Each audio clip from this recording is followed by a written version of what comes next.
जय हिंद दोस्तों, ज्ञानतू पर आपका स्वागत है। तो आज इस कड़ी में हम लोग भारतीय राष्ट्रीय आंदोलन की कड़ी में आज हम लोग क्या करेंगे कि इतिहास का सिलेबस जो है कवर करेंगे और किसके पॉइंट ऑफ व्यू से कवर करेंगे, भारत के गवर्नर जनरल और वाइसराय।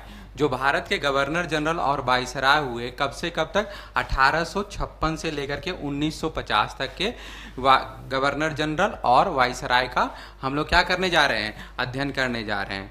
ठीक है। और आज का क्लास क्या होने वाला है, आज का क्लास बहुत ही ज़्यादा इंटरेस्टिंग होने वाला है। ये क्लास इसलिए भी इंटरेस्टिंग होने वाला है क्योंकि हर एक टॉपिक हम लोग कवर करेंगे। और क्या कवर करेंगे, 1856 से 1950 तक के पूरे ड्यूरेशन को हम लोग कवर करने जा रहे हैं। और ये किस पॉइंट ऑफ व्यू से कवर करेंगे कि किस गवर्नर जनरल या किस वाइसराय के कार्यकाल में कौन सी घटना घटित हुई। ठीक है। और उसका भारतीय इतिहास पे क्या महत्व है, भारतीय इतिहास के रिस्पेक्ट में क्या महत्व है या क्या उसका इंपैक्ट रहा।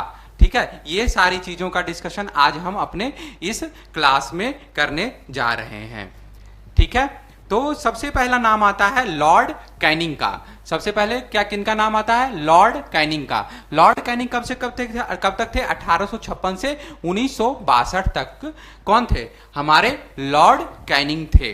ठीक है। लॉर्ड कैनिंग इसलिए भी पॉपुलर है क्योंकि देखिएगा लॉर्ड कैनिंग के बारे में हम लोग क्या स्टडी करते हैं कि लॉर्ड कैनिंग का कार्यकाल कहां से कहां तक है। तो लॉर्ड कैनिंग का कार्यकाल है 1856 से 1862 तक, 1856 से 1862 तक के कार्यकाल है। इसी बीच में क्या हो रहा है कि 1857 की क्या हो रही है, क्रांति हो रही है। 1857 की अभूतपूर्व क्रांति हो रही है। और इस क्रांति के बाद क्या हो रहा है, इस क्रांति के बाद 1857 की क्रांति के बाद क्या हो रहा है कि ब्रिटेन की महारानी क्या कर रही है, सत्ता का हस्तांतरण कर रही है। कहां से, ब्रिटिश इंडिया कंपनी के से सत्ता कहां चली जा रही है, कहां चली जा रही है, महारानी के पास, महारानी विक्टोरिया के पास चली जा रही है। क्या ये सत्ता का हस्तांतरण हो रहा है। ठीक है। और इसी के साथ क्या हो रहा है कि भारतीय शासन अधिनियम 1858 आया। कौन सा आया, भारतीय शासन अधिनियम 1858 को लागू कर दिया गया। भारतीय शासन अधिनियम, ठीक है, भारतीय शासन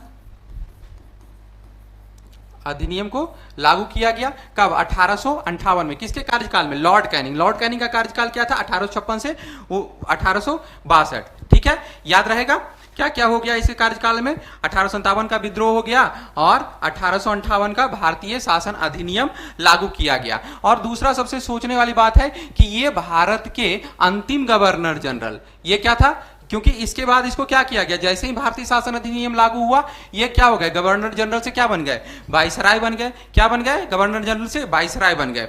और 1800 आगे चलते हैं, 1861 को देखते हैं। 1861 में क्या किया गया कि सुप्रीम कोर्ट को हटा करके उच्च न्यायालय का गठन किया गया। सुप्रीम कोर्ट को हटा करके क्या किया गया, उच्च न्यायालय का गठन किया गया। कहां कहां, कोलकाता, बंबई और मद्रास में। कहां कहां, तो 3 जगहों पे याद रखना है,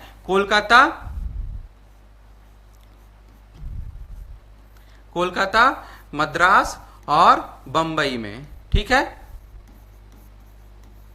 कहां का, कोलकाता, मद्रास और बंबई में। ठीक है। इसके साथ ही क्या हुआ, विधवा पुनर्विवाह वाला जो कानून था इसी के शासनकाल में आया। किनके शासनकाल में, लॉर्ड कैनिंग के काल में। और सबसे अंतिम बात है कि डलहौजी वाली जो हड़प नीति थी, डलहौजी का जो हड़प नीति था, जो बहुत ही क्या किया गया, जिसकी आलोचना की गई, उसको इसके शासनकाल में खत्म कर दिया गया। किसका, डलहौजी का। कौन सा, क्या लिख सकते हैं हम लोग, डलहौजी का जो हड़प नीति था, हड़प करो और शासन करो, उसको क्या किया गया, डलहौजी का हड़प नीति उसको क्या किया गया, खत्म कर दिया गया, एबोलिश कर दिया गया। इस पार्ट को एबोलिश कर दिया गया। किसके शासनकाल में, लॉर्ड कैनिंग के शासनकाल में इसको खत्म कर दिया गया। किस समय, 1856 से 1962 लॉर्ड कैनिंग का कार्यकाल रहा। और ये क्या थे, गवर्नर जनरल के बाद ये क्या बन गए, वाइसराय। तो इनके शासनकाल में इनका क्या चीज हो गया, पहले ये क्या थे, पहले ये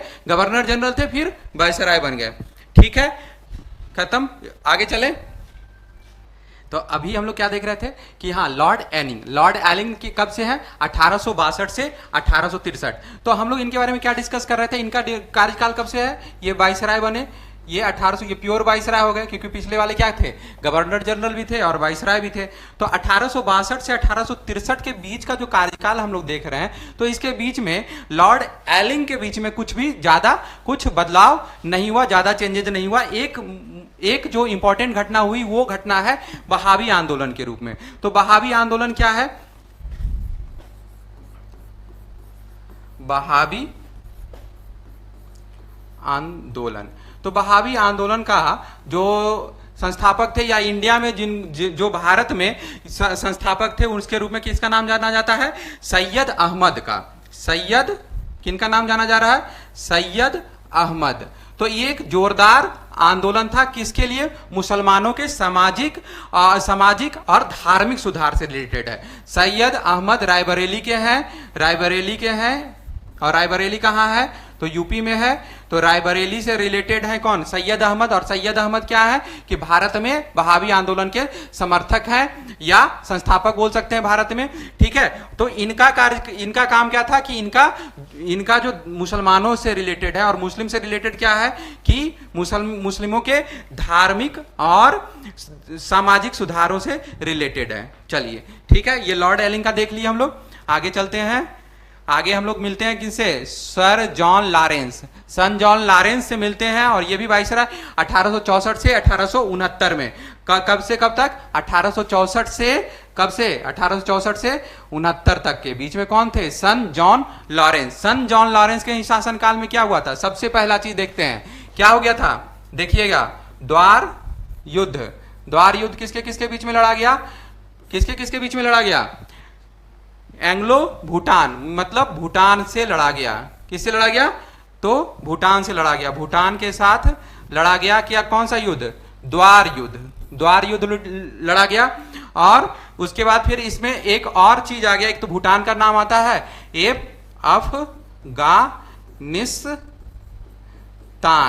अफगानिस्तान का नाम होता है। तो अफगानिस्तान में जब क्या हुआ, अफगानिस्तान में जब शेर अली, क्या नाम आता है, शेर अली का, तो शेर अली ने जब सत्ता संभाली, किसने, शेर अली का नाम आता है, किसमें, शेर अली ने जब सत्ता संभाली, तो लॉरेंस क्या किए, लॉरेंस उनके साथ मित्रता पूर्वक दोस्ती का हाथ बढ़ा करके उनके दोस्त बन गए। लेकिन ये जानना क्या जरूरी है कि शेर अली के साथ इन्होंने क्या किया, लॉरेंस ने दोस्ती किया, और ये जानबूझ करके दोस्ती की गई थी ताकि इसको अफगानिस्तान के राजनीतिक को समझा जाए और भली भांति समझा जाए, जिसका कि आगे इनको लाभ मिल सकता था। तो ये जो है निष्क्रियता का दौर था अफगानिस्तान के साथ, क्या बोलते हैं इसको, निष्क्रियता या हस्तक्षेप की नीति सन जॉन लॉरेंस ने किसके ऊपर अपनाया था, अफगानिस्तान के ऊपर, ठीक है। और इसी बीच में क्या होता है कि टेलीग्राम सेवा भी 1865 में इंडिया में पहली बार 1865 में टेलीग्राम सेवा भी शुरू की गई। कब शुरू किया गया, टेलीग्राम सेवा, ठीक है, कब, 1865 में, किसके शासनकाल में, तो सन जॉन लॉरेंस के शासनकाल में, ठीक है। चलिए आगे चलते हैं और बढ़ते हैं किसके पास, लॉर्ड मेयो 1869 से 1872 का, कौन थे लॉर्ड मेयो का शासनकाल 1869 से 72 के ड्यूरेशन में रहा, 1869 से 69 टू 72, ठीक है। लॉर्ड मेयो के समय में क्या हुआ, फर्स्ट जनगणना कब हुई, लॉर्ड मेयो ने स्टार्ट किया था। इंडिया में पहली जनगणना कब शुरू हुई, लॉर्ड मेयो के शासनकाल में। और लॉर्ड मेयो ने अपने नाम पे क्या किया, एक कॉलेज का स्थापना किया, ठीक है। इसको क्या बोलते हैं, कॉलेज का नाम Lord Mayo college. Lord Mayo ने अजमेर में कहा स्थापित किया, तो अजमेर में क्या किया, लॉर्ड मेयो कॉलेज की स्थापना की। और साथ ही साथ 1872 में कृषि कॉलेज का भी स्थापना किया। क्या किया, 1872 में कृषि कॉलेज की भी स्थापना की, किसने, लॉर्ड मेयो ने, कृषि कॉलेज की, ठीक है, कृषि कॉलेज की स्थापना किया किसने, लॉर्ड मेयो ने, ठीक है। यही इनका मेन था। आगे चलते हैं, लॉर्ड मेयो से मिल लिए। अब लॉर्ड नॉर्थ बुक से मिलते हैं। लॉर्ड नॉर्थ ब्रुक 1872 से 76 के बीच में, कितने शासनकाल में? 72 से 76 के बीच में। और बंगाल का सबसे बड़ा अकाल क्या पड़ा इनके शासनकाल में? 72 से 76 के बीच के शासनकाल है। और बंगाल का क्या पड़ा इसमें? बंगाल का अकाल पड़ा। बंगाल का अकाल कहां पड़ा? किसके शासनकाल में पड़ा? बंगाल का अकाल लॉर्ड नॉर्थ बुक के शासनकाल में, लॉर्ड नॉर्थ बुक के शासनकाल में। और उसके बाद क्या क्या चीज का निर्माण हुआ था? सुएज नहर का। सुएज नहर क्या हो गया था? बन के तैयार हो गया था, खुल गया था इसका रास्ता। और सुएज नहर के खुल जाने से क्या हो गया? ब्रिटेन को व्यापार करने में सुविधा होने लगी। अब समय घट गया था। तो सुएज नहर कहाँ है? भूमध्य सागर को लाल सागर में जोड़ता है। कहां कहां जोड़ता है? सुएज नहर भूमध्य सागर और किसको जोड़ता है? तो लाल सागर को जोड़ता है। किसको किसको जोड़ता है? भूमध्य सागर और लाल सागर को जोड़ता है। कौन? सुएज नहर। तो सुएज नहर का क्या हो गया था? सुएज नहर ओपन हो गया था। सुएज नहर ओपन हो गया था। और इसके बाद फिर क्या हुआ? पंजाब में क्या हुआ था? एक बढ़िया चीज हुआ था, कूका आंदोलन। क्या हुआ था? कूका आंदोलन कहां हुआ था? लॉर्ड नॉर्थ बुक के शासनकाल में पंजाब में क्या हो गया था? कूका आंदोलन हो गया था। क्या हो गया था? पंजाब में कूका आंदोलन हुआ था। और कूका आंदोलन किस लिए फेमस है? कूका आंदोलन क्या चीज है? गो हत्या के अगेंस्ट में क्या किया था? गो हत्या के अगेंस्ट में नामधारी सिखों द्वारा, किसके द्वारा? नामधारी सिखों द्वारा एक सशस्त्र विद्रोह था। कूका आंदोलन क्या था? सशस्त्र विद्रोह था, मतलब शस्त्र के साथ, विथ आर्म्स, सशस्त्र विद्रोह था। कौन? कूका आंदोलन एक सशस्त्र विद्रोह था। कूका आंदोलन एक सशस्त्र विद्रोह था जो लॉर्ड नॉर्थ बुक के शासनकाल में हुआ था। और ये गायों की हत्या से रिलेटेड था। क्यों? गायों की हत्या का बढ़ावा दिया जा रहा था। ठीक है, चलिए आगे चलते हैं। लॉर्ड नॉर्थ बुक हो गया। लॉर्ड लिटन 1876 से 1880, 76 से 80 के बीच में कब हुआ था इनका कार्यकाल? 76 से 80 के बीच में। और ये बड़ा इंटरेस्टिंग आदमी है। ये क्या क्या है? बहुत ही ज्यादा इंटरेस्टिंग है। उपन्यासकार हैं, निबंध राइटर हैं, लेखक हैं, साहित्यकार हैं, सब हैं। ये क्या है? साहित्यकार भी हैं, लेखक भी हैं। चलिए, और इसके बाद इसके बारे में क्या पढ़ते हैं? है तो ये बहुत क्या साहित्यकार, लेखक और सब चीज। लेकिन इनके शासनकाल में एक वर्नाकुलर एक्ट आया था।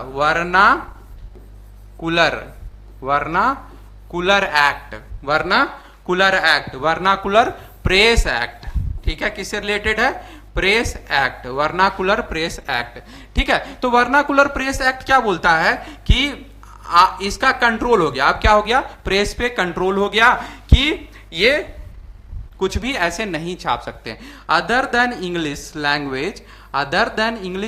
क्या हो गया कि इंग्लिश लैंग्वेज के अलावा कोई भी समाचार पत्र जो स्थानीय भाषा में लागू किया जा रहा है उसको क्या किया? नियंत्रण लगा दिया गया। किसका नियंत्रण हो गया? सरकार का, सभी भारतीय भाषाओं में। अदर देन इंग्लिश, सभी भारतीय भाषाओं में।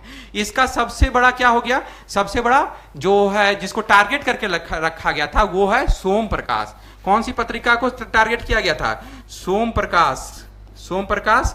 और अमृत पत्रिका जो थी उसको क्या हुआ? वो अपना लैंग्वेज कन्वर्ट करके इंग्लिश में आ गई। ठीक है, चलिए, तो ये देख लिए हम लोग क्या क्या। वर्नाकुलर एक्ट किसके में आया? लॉर्ड लिटन के पारित किया गया। लॉर्ड लिटन के कार्यकाल में क्या आ गया? Vernacular act, vernacular press act आ गया।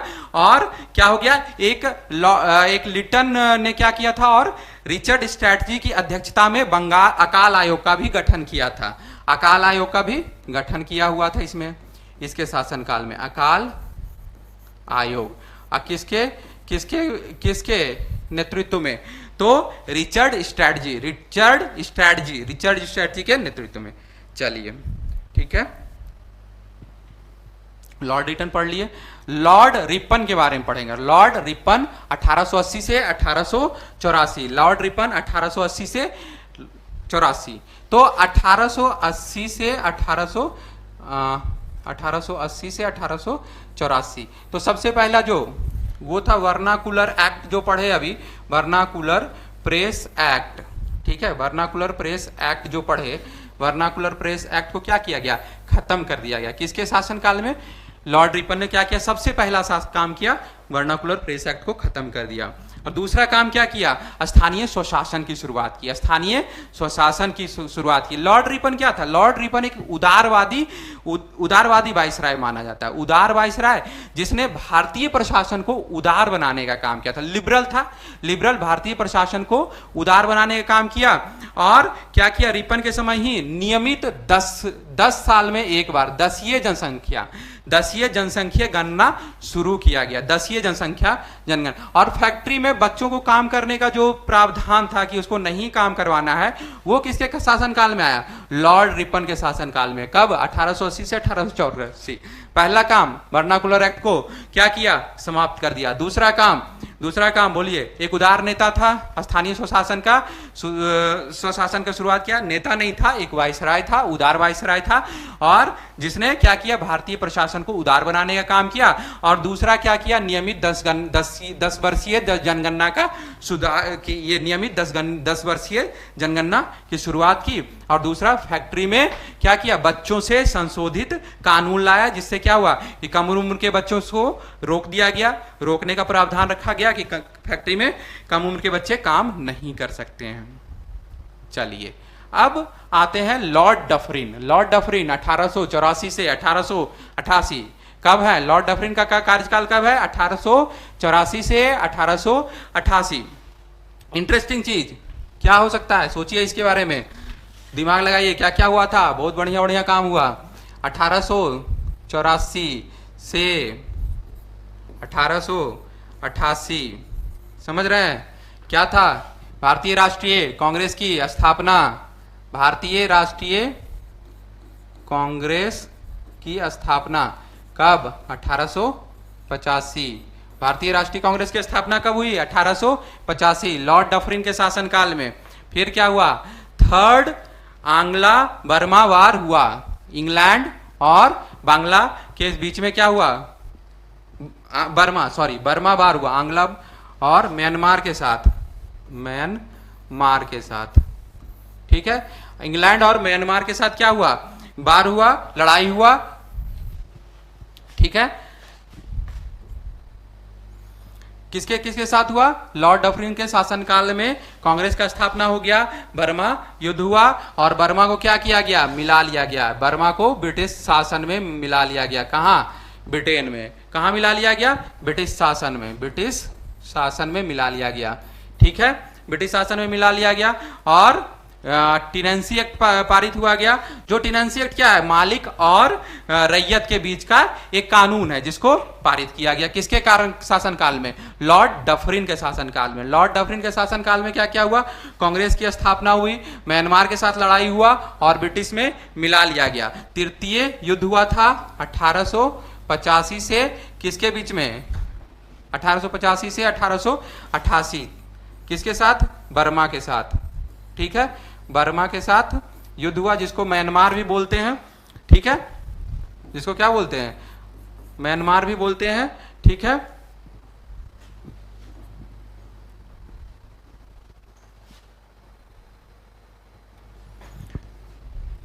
चलिए लॉर्ड लेंसडाउन के बारे में। लॉर्ड लेंसडाउन, तो लॉर्ड लेंसडाउन के साथ क्या हुआ? डूरंड रेखा किसके बीच में है? भारत और अफगानिस्तान के बीच में। भारत और अफगानिस्तान के बीच में क्या है? डूरंड रेखा। लेकिन अब क्या हो गया? अब डूरंड रेखा कहां चला गया? पाकिस्तान के साथ। पाकिस्तान बंटवारा के बाद पाकिस्तान और अफगानिस्तान, पाकिस्तान और अफगानिस्तान के बीच में क्या हो गया? डूरंड रेखा का ये जो डिवाइडेशन हुआ था, वो किसके शासनकाल में? लॉर्ड लेंसडाउन के शासनकाल में।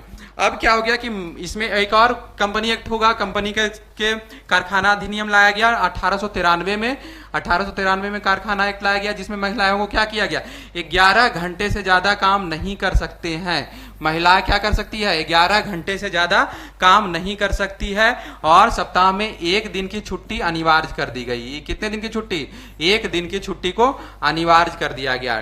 तो लॉर्ड लेंसडाउन क्यों फेमस है, डूरंड रेखा के लिए भारत और अफगानिस्तान के बीच में, और दूसरा क्या है, कारखाना अधिनियम लाया गया और जिसमें 11 घंटे से ज्यादा महिलाओं को काम करने का के लिए रोक दिया गया और 1 दिन की छुट्टी दी गई। तो कारखाना एक्ट कब आया, 1893 में। 1893 में क्या आया, कारखाना एक्ट। लॉर्ड एलिंग द्वितीय 1894 से 1899, लॉर्ड एलिंग द्वितीय 1894 से 99 के बीच में। कब, लॉर्ड एलिंग द्वितीय 1894 से 99 के बीच में। तो इसका कहना था कि भारत को, एक बड़ा अच्छा फेमस इसका डायलॉग, कि भारत को तलवार के बल पे जीता गया है और तलवार के दम पे ही इसकी रक्षा की जाएगी। किसका, लॉर्ड एलिंग द्वितीय का कहना था, तलवार के बल पर जीता गया है और तलवार के बल पर ही इसकी रक्षा की जाएगी। ठीक है, और इसके मतलब कुछ जगहों पे अकाल पड़ा, उत्तर और मध्य जगह पे, उत्तर और मध्य भारत में क्या किया, अकाल पड़ा। किसके में, लॉर्ड एलिंग द्वितीय में। तो नेक्स्ट क्या है, नेक्स्ट वाइसराय हमारा कौन है, लॉर्ड कर्जन 1899 से 1905 के बीच में। कब से कब के बीच में है, तो 1899 से 1905 के बीच में। तो 1905 का जो ड्यूरेशन है 1905, तो ये सबसे ज्यादा फेमस किस लिए है, तो बंगाल विभाजन के लिए। क्यों इसलिए है कि बंगाल विभाजन के लिए 19 जुलाई को बंगाल का क्या किया गया था, विभाजन किया गया था। तो लॉर्ड कर्जन के ही शासनकाल में क्या हुआ, प्रस्ताव आया बंगाल विभाजन का, फिर उसको पब्लिक किया गया और उसके बाद फाइनली क्या कर दिया गया, 1905 में बंगाल का विभाजन कर दिया गया। तो बंगाल को विभाजित करने का क्या मुख्य उद्देश्य था, बंगाल को विभाजित करने का मुख्य उद्देश्य क्या था कि शासन डालो और फूट करो वाला कॉन्सेप्ट ये लोग चल रहे थे। इंग्लिश ब्रिटिश लोग क्या कर रहे थे कि हिंदू और मुस्लिम की जो एकता थी उसको ये लोग क्या करना चाह रहे थे, तोड़ना चाह रहे थे। तो उसका सबसे बेहतरीन ऑप्शन इनको क्या मिला कि बंगाल को क्या करो, विभाजित कर दो। क्या कर दो, बंगाल को विभाजित कर दो। और कहां कहां विभाजित कर दो, तो पूर्वी बंगाल और पश्चिमी बंगाल में विभाजित कर दो। तो एक तरफ क्या है कि मुस्लिम जनरेशन पॉपुलेशन ज्यादा है, एक तरफ हिंदू पॉपुलेशन ज्यादा है। तो इसको मायने रखे, मद्देनजर रखते हुए क्या किया इन लोगों ने, बंगाल का पूर्णतः विभाजित कर दिया। और किस में कर दिया, पूर्वी बंगाल और पश्चिमी बंगाल में। और लेकिन एक अच्छा काम इसने किया, लॉर्ड कर्जन ने एक अच्छा बढ़िया सा काम क्या किया कि सहकारी बैंक को खोला, मतलब कृषि बैंक को खोला। और कृषि बैंक से क्या कर सकते थे कि लोन ले सकते थे। तो ये इसका काम था थोड़ा सा अच्छा, लेकिन इंटरनली तो इसके माइंड में वही होगा कि हाँ इसको लूट लो ऋण के तौर पे। तो लॉर्ड कर्जन का क्या हो गया, बंगाल विभाजन से रिलेटेड जितना भी हुआ, जितना भी आंदोलन होगा या फिर जो भी चीजें हुई होगी बंगाल से रिलेटेड, उसको कहां पढ़ना होगा, लॉर्ड कर्जन। तो माइंड में क्या रखना होगा कि बंगाल विभाजन किससे संबंधित है, तो लॉर्ड कर्जन से संबंधित है।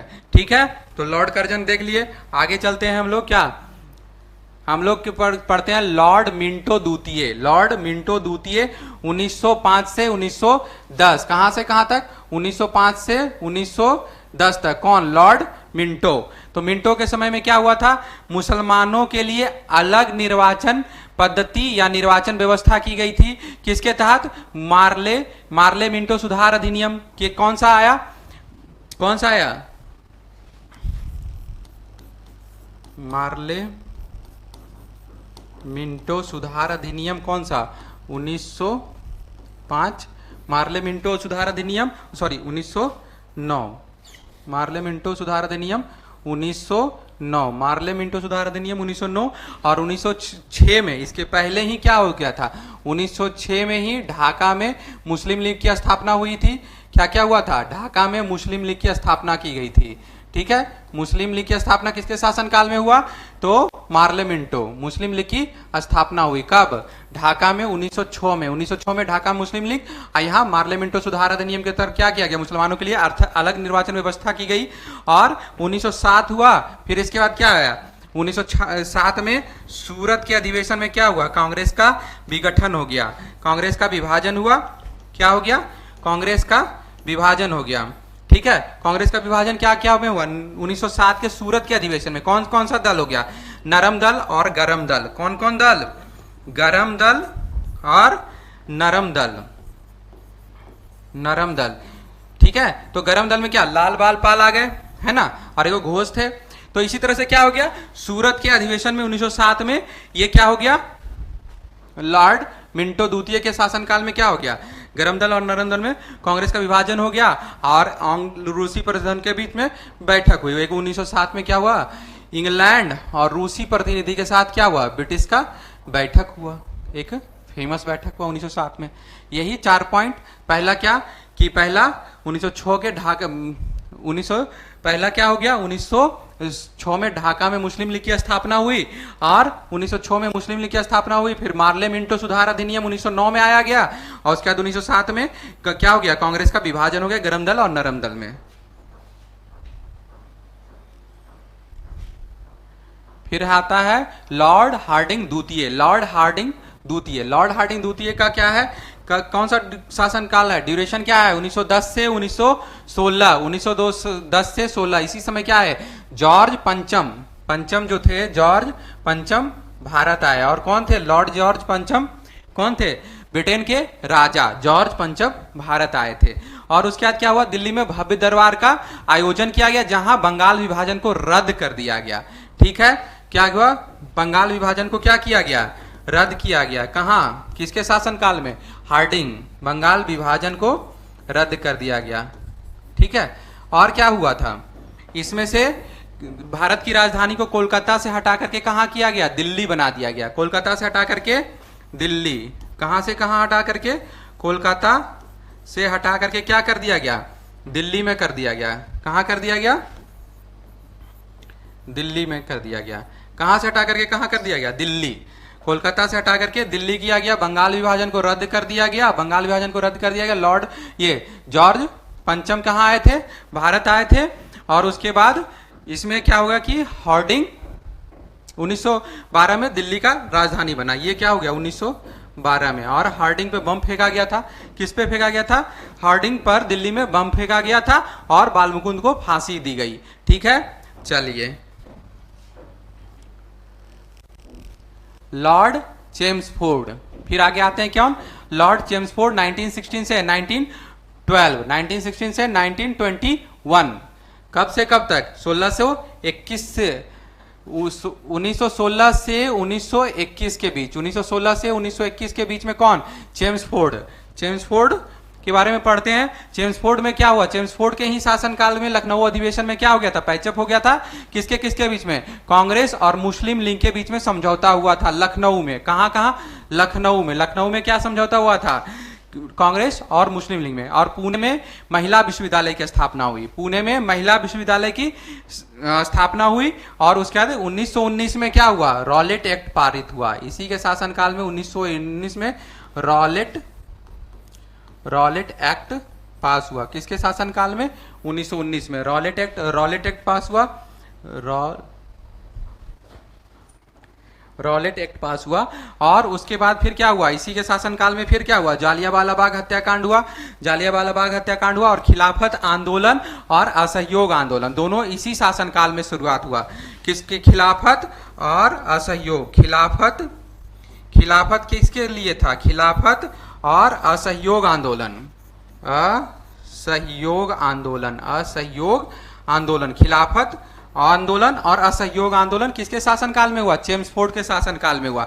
और खिलाफत आंदोलन किससे रिलेटेड है, मुस्लिम से। तो तुर्की में क्या किया गया था, अंग्रेजों ने तुर्की के खलीफा के अगेंस्ट में क्या किया था, बुरा बर्ताव किया था। तो जिसके कारण क्या हो गया, तो पूरे वर्ल्ड के मुसलमान उससे नाखुश थे। तो खिलाफत आंदोलन का शुरुआत किया गया। इसका क्या किया था, अली बंधु, इंडिया में कौन थे, अली बंधु, जिसका समर्थन किसका कौन किए थे, गांधी जी।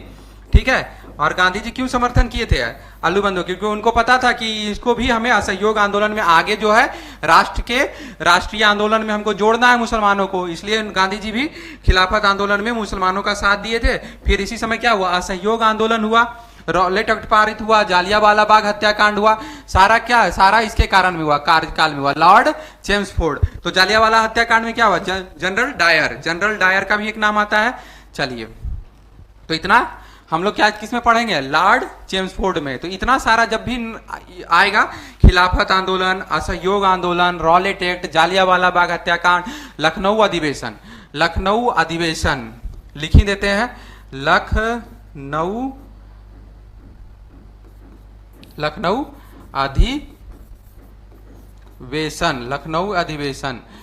अधिवेशन में क्या हुआ था, लखनऊ अधिवेशन में हमारा क्या हुआ था, मुस्लिम लीग और कांग्रेस के बीच में समझौता हुआ था। चलिए ठीक है।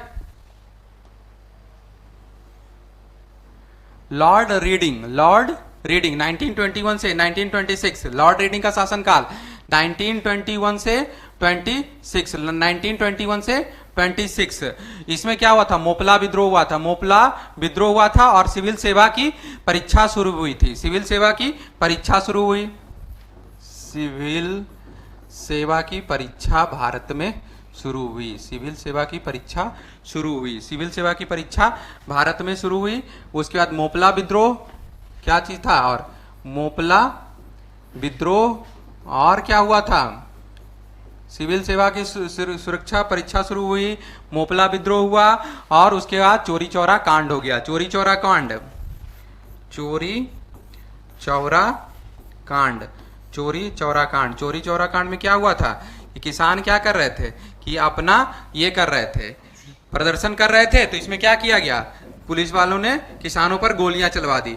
इसके अगेंस्ट में क्या किया, किसानों ने क्या किया, तो थाना को जला दिया, जिसमें क्या हो गए 22 पुलिसकर्मी मारे गए, जिसमें क्या हो गया, ये हिंसक घटना हो गई, जिससे क्या हो गया, हिंसक घटना जैसे ही हुई तो महात्मा गांधी ने आंदोलन वापस ले लिया।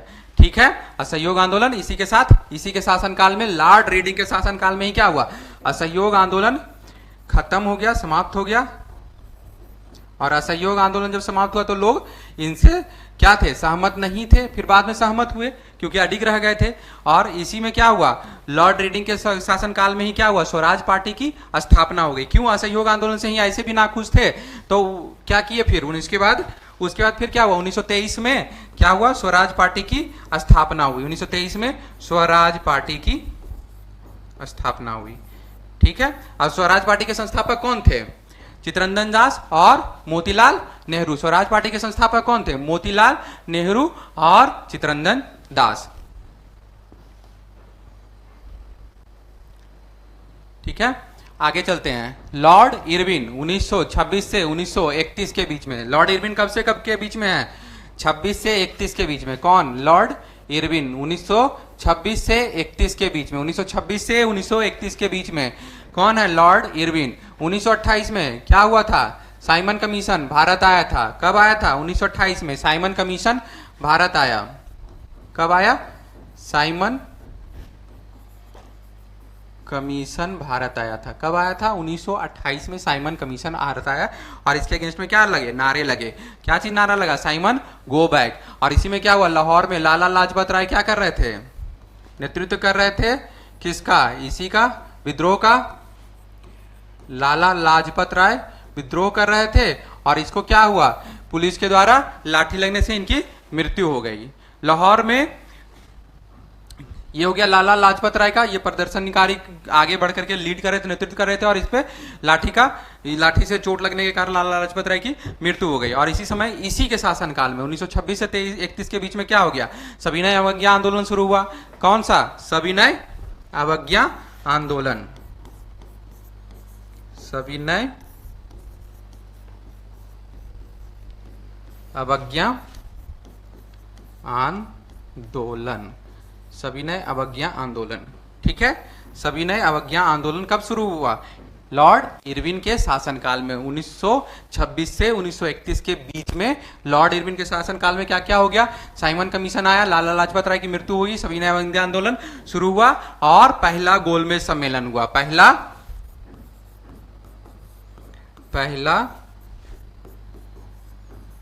गोलमेज सम्मेलन,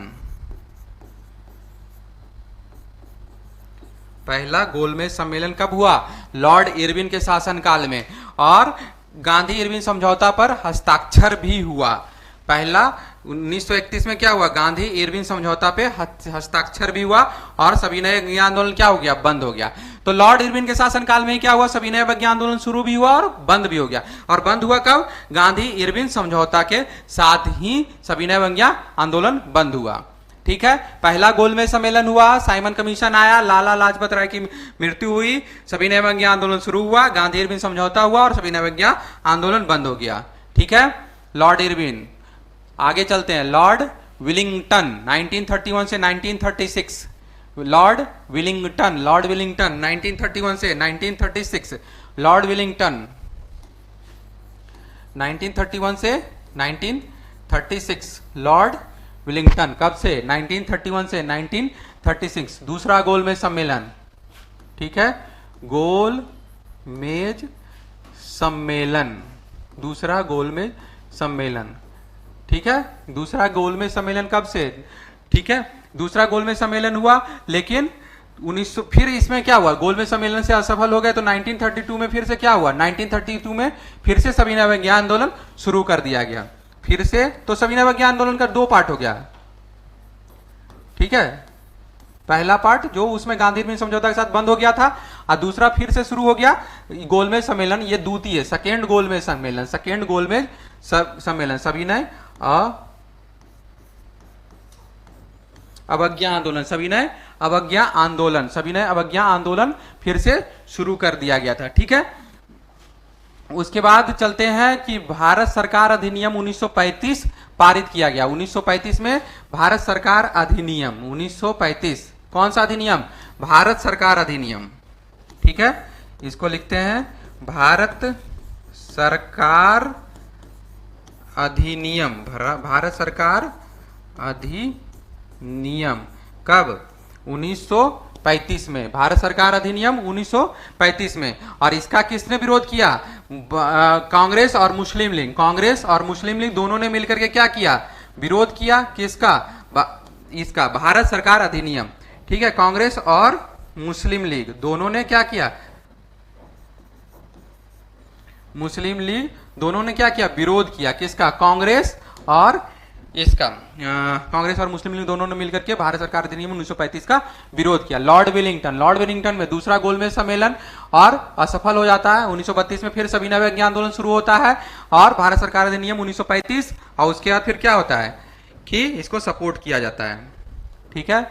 Lord Willingdon, Lord Linlithgow, Lord Linlithgow 1936 से 1944, 1936 से 1944, कौन? लॉर्ड लिनलिथगो, कब से कब तक? 1936 से 1944 तक, 1936 से 1944 तक लॉर्ड लिनलिथगो, ठीक है। लिनलिथगो के शासनकाल में पहली बार क्या हुआ? चुनाव कराया गया।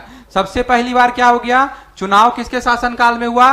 लिनलिथगो के शासनकाल में क्या हुआ? चुनाव कराया गया। सबसे पहला चुनाव लिनलिथगो के शासनकाल में। फिर क्या हुआ?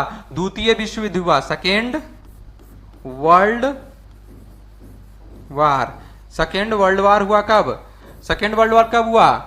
लिनलिथगो के शासनकाल में 1 सितंबर 1939 को, 1 सितंबर 1939 को। उसके बाद 1940 में सुभाष चंद्र बोस ने क्या की? फॉरवर्ड ब्लॉक की स्थापना की। किसका स्थापना किया?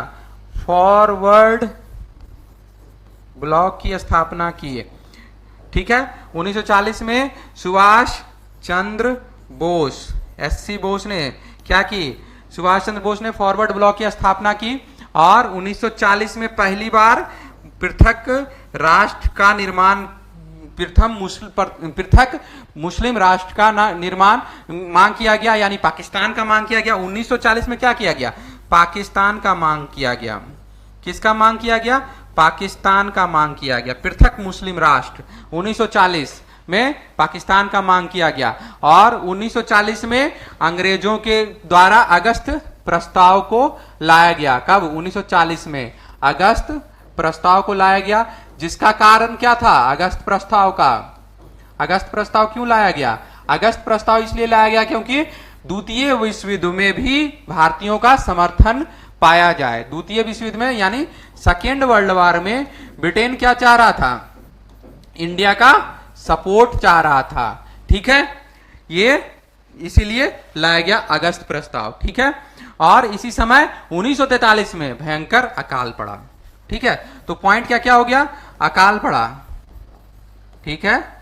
क्या क्या हुआ ये देखते हैं, ठीक है। कहां अकाल पड़ा? बंगाल में। चलिए अब पॉइंट फिर से एक बार कवर कर लेते हैं। क्या हुआ? लिनलिथगो का शासनकाल 1936 से 1934, ठीक है। चुनाव हुआ, पहली बार भारत में क्या हुए? चुनाव हुए, जिसमें कांग्रेस को क्या मिला? बहुमत मिला। 11 में से 18 प्रांत जीता, 11 में से 8 प्रांत जीता। कौन? कांग्रेस। 11 में से 8 प्रांत जीता। सेकेंड वर्ल्ड वॉर शुरू हुआ। 1940 में फॉरवर्ड ब्लॉक की स्थापना किसने की? सुभाष चंद्र बोस ने। और 1940 में फिर क्या हुआ? पाकिस्तान की मांग की गई। पाकिस्तान का मांग पहली बार कहां? 1940 में पृथक मुस्लिम राष्ट्र का मांग किया गया। कहां? 1940 में। उसके बाद फिर क्या हुआ? अगस्त प्रस्ताव लाया गया 1940 में। अगस्त प्रस्ताव क्यों लाया गया? क्योंकि इसमें क्या चाहिए था? अंग्रेजों को भारतीयों का समर्थन चाहिए था सेकेंड वर्ल्ड वॉर के लिए। और उसके बाद 1943 में अकाल पड़ा बंगाल में। बंगाल में क्या हुआ? अकाल पड़ गया। ठीक है, ये पॉइंट याद रहेगा लॉर्ड लिनलिथगो के लिए। तो अभी हम लोग क्या देख रहे हैं? लॉर्ड वेबल के बारे में। लॉर्ड वेबल के बारे में पढ़ेंगे। लॉर्ड वेबल क्या है कि 1944 से 1947 तक में इनका कार्यकाल रहा। इनका ड्यूरेशन कब से कब रहा? 1944 से 1947। 1944 से 1947। तो अभी क्या है कि 47 भारत को आजादी मिल गई थी। चलिए 1944 से हम लोग क्या पढ़ रहे हैं? 1947 के बीच का स्टडी करेंगे। ठीक है, तो क्या हुआ था कि इस समय क्या हो गया कि भारत में प्रांतीय और क्या हुए थे? विधानसभा का चुनाव हुआ था। और ये किसने घोषणा की थी? ब्रिटेन के प्रधानमंत्री एटली ने। ब्रिटेन के प्रधानमंत्री एटली ने भारत में आम चुनाव की घोषणा कर दी थी। ठीक है, और कैबिनेट मिशन क्या आया? उसके बाद फिर क्या हुआ? जिसमें अच्छा इसमें जो चुनाव हुआ, ये जो चुनाव हुआ उसमें क्या हुआ? कांग्रेस को बहुमत मिला। किसको बहुमत मिला? कांग्रेस को। कहां? कांग्रेस को बहुमत मिला ना, इसमें कांग्रेस को बहुमत मिला। फिर 1946 को क्या हुआ? कैबिनेट मिशन आया। कैबिनेट मिशन क्यों आया था इंडिया? कैबिनेट मिशन बताइए। कैबिनेट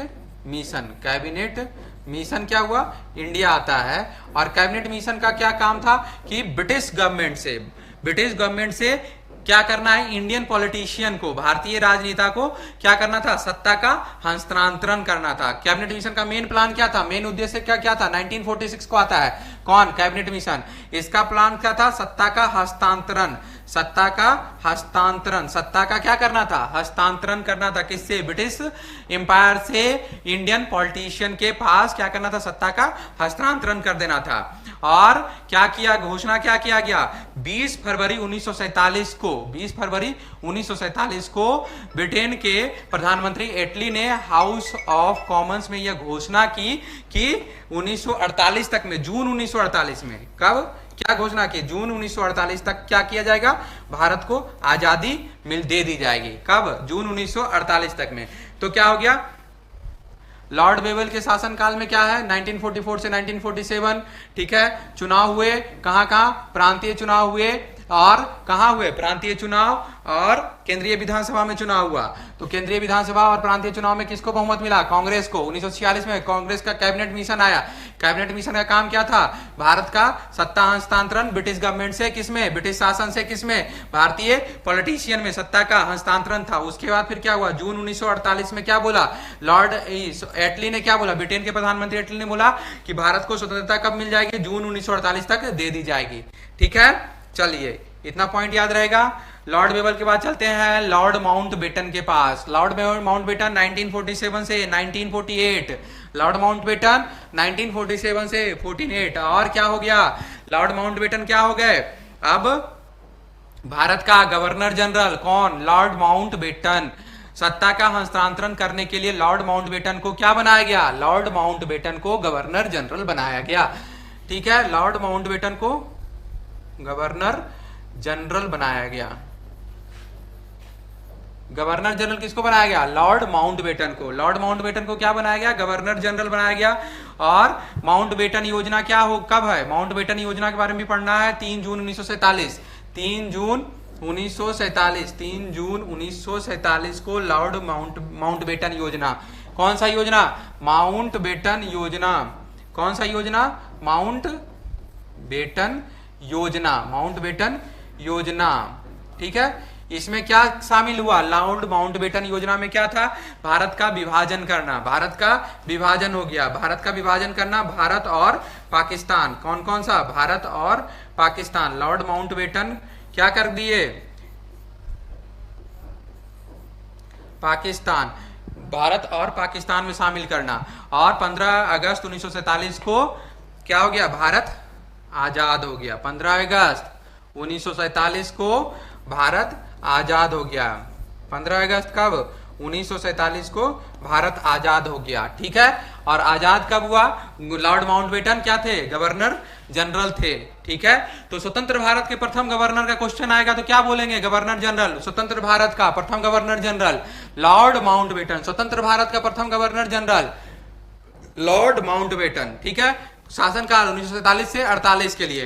तो इसको क्यों बनाया गया था? सत्ता हस्तांतरण के लिए। और सत्ता हस्तांतरण के लिए क्या किया गया था? माउंटबेटन योजना थी, जो 3 जून 1947 को क्या किया गया? भारत और पाकिस्तान के बारे में योजना को लागू किया गया था। उसमें क्या बोला गया कि भारत और पाकिस्तान में 2 नए देशों की घोषणा की गई। ठीक है, चलिए इसके बाद किनका आता है नाम? चक्रवर्ती राजगोपालचारी। और इसी के साथ हमारा क्लास खत्म होगा, चक्रवर्ती राजगोपालचारी के साथ। क्यों? कि वो तो स्वतंत्र भारत के प्रथम गवर्नर जनरल थे, और लॉर्ड माउंटबेटन के बाद स्वतंत्र भारत के प्रथम एवं अंतिम गवर्नर जनरल, स्वतंत्र भारत के प्रथम एवं अंतिम गवर्नर जनरल कौन हो गए? चक्रवर्ती राजगोपालचारी। कौन? चक्रवर्ती राजगोपालचारी। क्या हो गए? चक्रवर्ती राजगोपालचारी स्वतंत्र भारत के, ठीक है, स्वतंत्र भारत के अंतिम कौन गवर्नर जनरल बने? तो चक्रवर्ती राजगोपालचारी। ठीक है, इसी के साथ हम लोग क्या कर रहे हैं? हम लोग अपना आज हिस्ट्री का क्लास क्या कर रहे हैं? आज का हिस्ट्री का क्लास खत्म कर रहे हैं। और हम लोग क्या पढ़े? भारतीय राष्ट्रीय आंदोलन को कवर किए। किसके पॉइंट ऑफ व्यू से? भारत के गवर्नर जनरल और वाइसराय के पॉइंट ऑफ व्यू से। तो हमारा क्या हो गया? 1856 से 1950 तक हम लोग क्या कर लिए? कवर कर लिए। किसमें? चक्रवर्ती राजगोपालचारी तक हम लोग क्या कर रहे हैं? कवर कर रहे हैं। तो ठीक है दोस्तों, फिर मिलते हैं एक नए क्लास और एक नए सीरीज के साथ। तब तक के लिए धन्यवाद, बाय बाय, और अपना ख्याल रखिए।